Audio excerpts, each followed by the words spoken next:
Air is the invisible gaseous substance surrounding the Earth, a mixture mainly of oxygen and nitrogen. Air pollution can be defined as the presence of toxic chemicals or compounds in the air at levels that put our health at risk. This lowers the quality of the air, causing environmental changes such as the damaging of the ozone layer or causing global warming. We as humans need and rely on oxygen, but what if I tell you that our steps to reduce air pollution are only making it worse?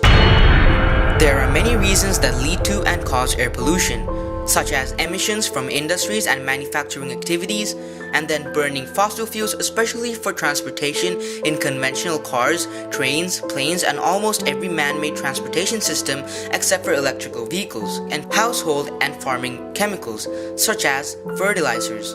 But what is the main way that air is being polluted? Vehicles. Every single day, millions of cars are being driven on the roads. Since the invention of cars in 1885, they have been produced and the production rate is growing rapidly. From 1990 to 1999, 39.2 million cars were produced and sold worldwide. And for the year 2017, a shocking 78.59 million cars were produced and sold worldwide. A hybrid or electric car is much cleaner and requires less fuel to run, which means less or no emissions and less or no dependence on fossil fuels. At least, this is how these vehicles are being marketed. However, there is a side that we never really see, because as much as vehicles help us in transportation, they are a huge resource hog, especially these so-called environmentally friendly hybrid or electric cars. Toyota admits that the production of its lightweight Prius requires more energy and emits more carbon dioxide than the production of its gas-only models like the Toyota Corolla or Toyota Camry.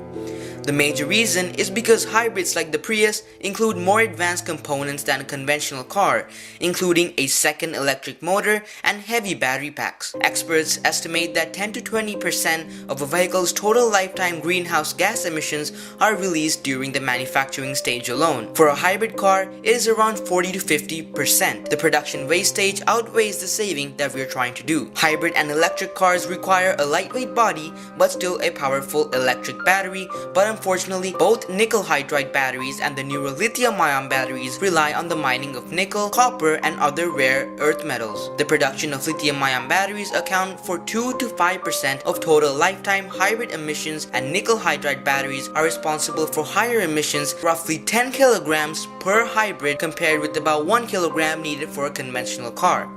Cars like the Tesla don't require gasoline at all because they're completely powered by electric motors and they run on charge. Most people would think that this is perfect since it burns zero fossil fuels, therefore it won't hurt the environment or affect the climate at all. But once again, the hidden truth is that many countries still rely on fossil fuels to generate electricity. Coal made up 25% of Ontario's power generation in 2003, which successfully fell down to zero in 2014, but we still have provinces like Alberta and Nova Scotia that generate their electricity with non-renewable resources. In fact, 55 to 60% of their electricity is from coal.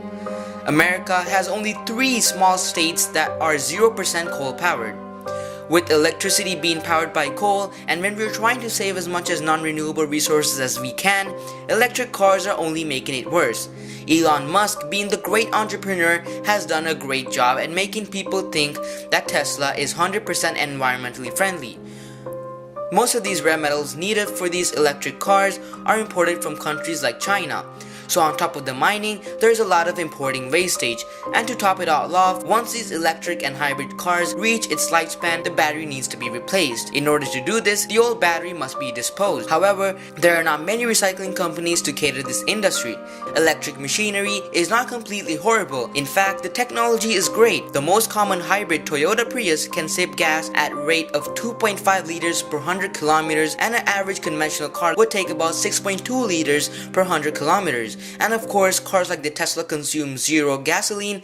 The thing that really makes these eco-friendly cars not worth it is because of their production methods and the fact that these batteries and motors cause too much damage, since even when recycled, some parts are not 100% recyclable. In other words, the damage outweighs the saving. We consumers need to be more careful because from our desire to save the planet, these companies will try to sell us more stuff that's hurting the planet. Buying green stuff won't solve the problem because buying stuff is part of the problem. We need to reduce what we buy and reuse what we have. We can't shop our way out of this. If we really want to save and preserve our resources, we need to know our needs and wants. Instead of buying a new technological car every year, if we use our car until it is beyond repair, we are actually doing the biggest favor we can to help the planet.